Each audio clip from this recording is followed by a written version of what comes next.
Welcome my YouTube channel FNBSN. Today we discuss antipsychotic drugs. Antipsychotic drugs में हमारे पास जो है वो टिपिकल एंड एटिपिकल ड्रग्स होती हैं। एंटीसाइकोटिक्स जो ड्रग्स है वो हमारे पास मेंटल हेल्थ डिसऑर्डर में दी जाती है। आज हम इसको डिस्कस करने वाले हैं कि typical and atypical antipsychotic drugs में क्या डिफरेंस है।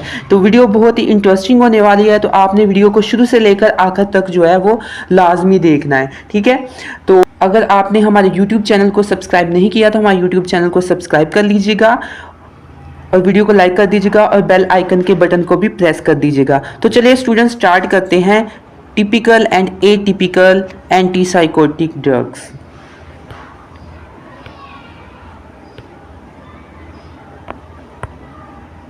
ओके, तो स्टूडेंट्स यहाँ पे हमारे पास जो है वो typical and atypical antipsychotic drugs है।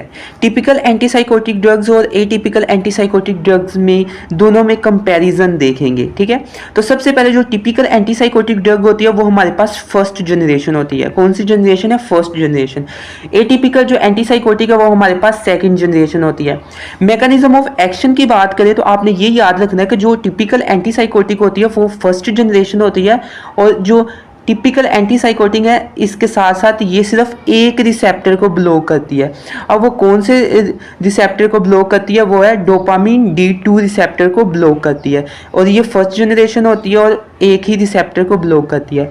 अगर एटिपिकल एंटीसाइकोटिक की बात करें तो ये हमारे पास सेकंड जनरेशन होती है और ये 2 रिसेप्टर को ब्लॉक करती है। अब कौन कौन से वो 2 रिसेप्टर हैं? एक डोपामिन D2 रिसेप्टर है और दूसरा हमारे पास कौन सा है? Serotonin receptor. तो अभी हम स्टूडेंट्स बात करते हैं एग्जाम्पल्स की, कौन कौन सी एग्जाम्पल्स है, टिपिकल की एग्जाम्पल्स कौन सी है, एटिपिकल एंटीसाइकोटिक की एग्जाम्पल्स कौन सी है। तो टिपिकल एंटीसाइकोटिक्स में हमारे पास जो है वो हेलोपेरिडोल आ जाता है और क्लोरोप्रोमाजीन, तो ये आ जाता है हमारे पास। अगर एटिपिकल एंटीसाइकोटिक की बात करें तो इसमें हमारे पास जो है वो क्यूटापाइन आ जाता है, रिस्पेरिडोन आ जाता है, ओलेंजापाइन आ जाता है। तो ये हमारे पास क्या है? एटिपिकल एंटीसाइकोटिक की ड्रग्स हैं। अभी हम साइड इफ़ेक्ट्स की बात करें तो साइड इफ़ेक्ट्स के लिए भी आपने एक ट्रिक याद रखनी है। टिपिकल एंटीसाइकोटिक के साइड इफ़ेक्ट्स क्या होते हैं और एटिपिकल एंटीसाइकोटिक के साइड इफ़ेक्ट्स क्या होते हैं। जो हमारे पास टिपिकल एंटीसाइकोटिक के साइड इफ़ेक्ट्स होते हैं वो एसोसिएटेड विद मूवमेंट्स होते हैं। जितने भी आपके पास साइड इफ़ेक्ट्स आएंगे वो रिलेटेड टू मूवमेंट होंगे। तो अभी इसकी देख लेते हैं। High risk of EPS. EPS क्या होता है? जो हमारे पास टिपिकल एंटीसाइकोटिक होती है इसमें हाई रिस्क ऑफ ईपीएस होता है, लेकिन as comparison to atypical antipsychotic जो ड्रग होती है उसमें लो रिस्क ऑफ ईपीएस होता है। अब ईपीएस क्या होता है? ईपीएस हमारे पास जो है वो एक्स्ट्रा प्रीमाइडल सिम्टम्स होती हैं। ईपीएस हमारे पास क्या होता है? हमारे पास एक्स्ट्रा प्रीमाइडल सिम्टम्स होती हैं जिसमें हमारे पास जो है टर्डाइव्ड डिस्कनेजिया, डिस्टोनिया आ गया और सूडो पार्किंसन से, ठीक है।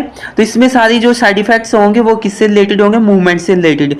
अभी हम कंपैरिजन में एटिपिकल एंटीसाइकोटिक के कंपैरिजन को देखें तो उसमें क्या होगा कि वो एसोसिएटेड विद मेटाबॉलिक डिसऑर्डर, ठीक है। अभी इसमें क्या होगा? वेट गेन होगा, हाइपरग्लाइसीमिया होगा, हाइपरलिपिडीमिया होगा। तो ये सारे किससे रिलेटेड है? एसोसिएट किससे करते हैं? मेटाबॉलिक डिसऑर्डर को। तो अगर आपको ये वीडियो अच्छी लगी हो एंटीसाइकोटिक की तो आपने जो है चैनल को सब्सक्राइब कर देना और वीडियो को लाइक कर देना।